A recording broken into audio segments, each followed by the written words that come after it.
আসসালামু আলাইকুম রাহমাতুল্লাহ। স্টেপ বাই স্টেপ মেথড ধারাবাহিক ক্লাসে সবাইকে স্বাগতম। আমি এখন তোমাদেরকে দেখাবো নবম দশম শ্রেণীর সাধারণ গণিত অধ্যায় 9.1 ত্রিকোণমিতিক অনুপাত উদাহরণ 24। উদাহরণ 24, চলো ধাপে ধাপে শুরু করা যাক। এখানে আমাদের দেওয়া আছে cot a সমান b by a। cot a সমান b বাই a হলে আমাদের a sin a minus b cos a by a sin a plus b cos a এর মান নির্ণয় করতে বলা হয়েছে। চলো ধাপে ধাপে শুরু করা যাক। তাহলে আমরা লিখতে পারি হচ্ছে কি, দেওয়া আছে আমাদের দেওয়া আছে হচ্ছে কি cot a সমান b বাই a। হ্যাঁ, cot a সমান b বাই a। আমরা সূত্র জানি হচ্ছে কি যে cot a সমান হচ্ছে কি, দুইটা সূত্র জানি। একটা হচ্ছে কি 1/10 আর একটা হচ্ছে কি cos a by sin a। ঠিক আছে, আমরা এখানে এই সূত্রটা এখানে অ্যাপ্লাই করব। তাহলে আমরা এখানে লিখতে পারি হচ্ছে কি যে cos a by sin a, এখানে আছে কি b বাই a। ঠিক আছে, এখন দেখো এটাকে যদি আমরা আড়াআড়ি গুণ করে দিই, আড়াআড়ি গুণ মানে কি, আড়াআড়ি হচ্ছে কি এটা হবে এটার সাথে, এটা হবে এটার সাথে। আড়াআড়ি গুণ করলে দেখো আমাদের কি হচ্ছে, আড়াআড়ি গুণ করলে হচ্ছে কি a cos a ইকুয়াল হচ্ছে কি b sin a। ঠিক আছে, a cos a b sin a। তাহলে দেখো এই b টাকে যদি আমরা এই পাশে নিয়ে আসি, কি আছে গুণ আকারে আছে। আমরা জানি কি গুণ আকারে থাকলে যদি সাইড চেঞ্জ করা হয় তাহলে ভাগ হয়ে যায়, যদি ভাগ আকারে থাকে সাইড চেঞ্জ করলে ওটা গুণ আকার হয়ে যায়। তাহলে এখানে হয়ে যাবে কি এই b টা এই পাশে আসলে কি হবে a এর সাথে ভাগ আকার হয়ে যাবে। তাহলে হবে কি cos a ইকুয়াল হচ্ছে কি sin a। ঠিক আছে, এখন যদি আমরা পক্ষান্তর করি মানে এটা এই পাশে নিয়ে আসবো, এটা এই পাশে নিয়ে আসবো, তাহলে কিন্তু চিহ্নের কোনো পরিবর্তন হবে না। তাহলে আমরা লিখতে পারি কি sin a সমান a by b cos a। ঠিক আছে, আমরা এখানে একটা মান পেয়েছি। এখন আমরা এই মান দিয়ে কি করব, এইটুকু সমাধান করব, এইটুকু মান বের করব। তাহলে চলো এখন মান বের করি। তাহলে আমাদের এখানে আছে কি a into sin a minus b cos a, আর নিচে আছে কি a into sin a plus b cos a। ঠিক আছে, আচ্ছা তাহলে এখান থেকে আমরা কি লিখতে পারি, আমাদের কি আছে এখানে sin a, এখানে হচ্ছে কি sin a এর একটা মান দিয়েছি। তাহলে এইটুকুর জায়গায় আমরা কি করব, এই মানটুকু বসাই দেব, এই মানটুকু বসাই দেব। তাহলে a আমাদের a আছে যা আছে তাই। তাহলে sin a সমান আমরা লিখতে পারি কি এইটুকু, এইটুকু হচ্ছে কি a by b cos a minus b cos a। ঠিক আছে, আচ্ছা এখন দেখো নিশ্চয় সেম, এখানে a আছে, a থাকলো। এখন sin a সমান আমরা কি বসাবো, এই মানটুকু বসিয়ে দেব। তাহলে লিখবো হচ্ছে কি a by b cos a plus, ঠিক আছে, প্লাস b cos a। ঠিক আছে, এটুকু বুঝছো। আচ্ছা এরপরে দেখো তাহলে কি হবে a এবং a গুণ হয়ে কি হবে a square by b into হচ্ছে কি cos a minus b cos a, আর নিচে হচ্ছে কি a ইনটু a। তাহলে কি হবে a square by b cos a plus b cos a। ঠিক আছে, ওকে। এখন দেখো তাহলে আরেকটু কাজ করতে হবে, সেটা হচ্ছে কি এই a স্কয়ারটাকে যদি আমরা এই পাশে নিয়ে আসি তাহলে এই পাশে কি হবে, এই cosটা কিন্তু এই a স্কয়ারের সাথে গুণ আকারে আছে তাই না, গুণ আকারে আছে তাই। তাহলে আমাদের কি হয় দেখো তো এখানে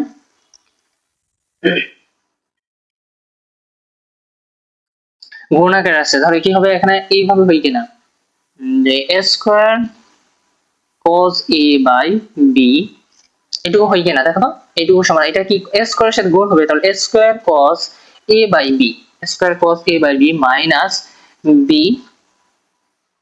cos a। ঠিক আছে, সেম ভাবে এটুকু কি হয়েছে a স্কয়ারের সাথে এই cos এ গুণ হয়ে যাবে।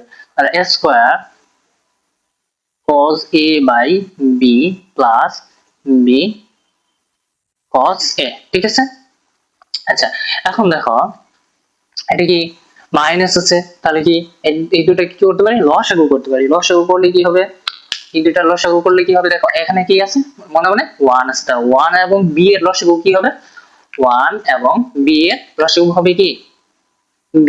এখন এই লসাগুকে a হর দ্বারা ভাগ করলে b আর b ভাগ করলে 1 1 হবে কি এইটুকুর সাথে গুণ, তাহলে কি হবে স্কয়ার ইনটু cos a, এখানে মাইনাস তার জন্য মাইনাস।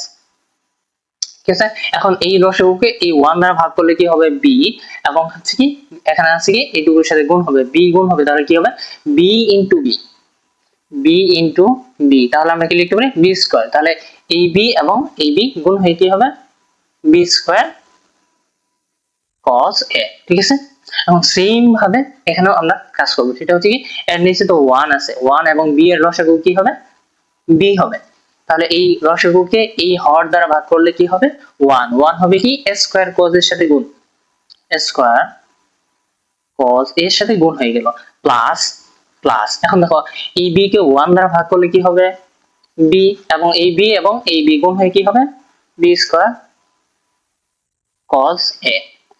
ঠিক আছে, এখন দেখো এই সম্পূর্ণ অংশটা কি আছে ভাগ আকারে আছে, ভাগ আকারে থাকলে আমরা কি জানি যে এটাকে উল্টে গুণ আকারে নিয়ে আসতে হয়, এইটুকু তো এই দিকে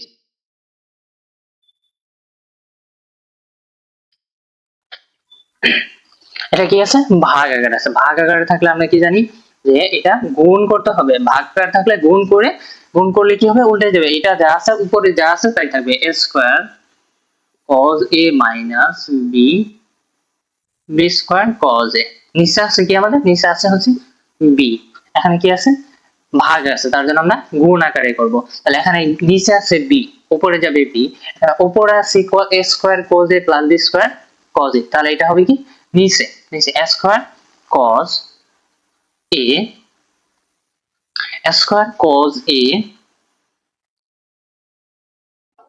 plus b square cos a। ঠিক আছে, আচ্ছা এখন দেখো এখান থেকে আমাদের কি কি কাজ করা যায় দেখো তো একটু, এখান থেকে হচ্ছে কি এই যে b এবং এই b কাটা, b এবং b কাটা, তাহলে আমাদের এখানে থাকতেছে হচ্ছে কি square cos a minus b square cos a, আর এখানে থাকছে হচ্ছে কি এইটুকু, তাহলে এখানে থাকতেছে square cos a plus b square cos a। ঠিক আছে, এখন দেখো এইটুকুর মধ্যেও cos আছে এইটুকুর মধ্যেও cos আছে, তাহলে আমরা এখান থেকে কি করতে পারি cos a টাকে আমরা কমন নিতে পারি, cos a টাকে আমরা কমন নিলে কি থাকে এখানে থাকে a স্কয়ার এখানে থাকে b স্কয়ার, তাহলে থাকে a square minus b square.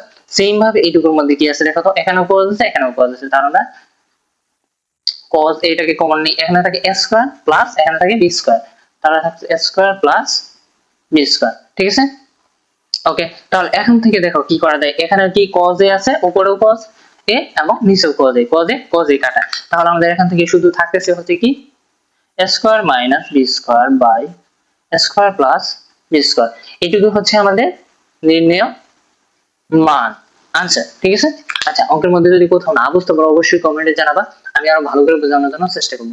আজকে পর্যন্তই, আল্লাহ হাফেজ।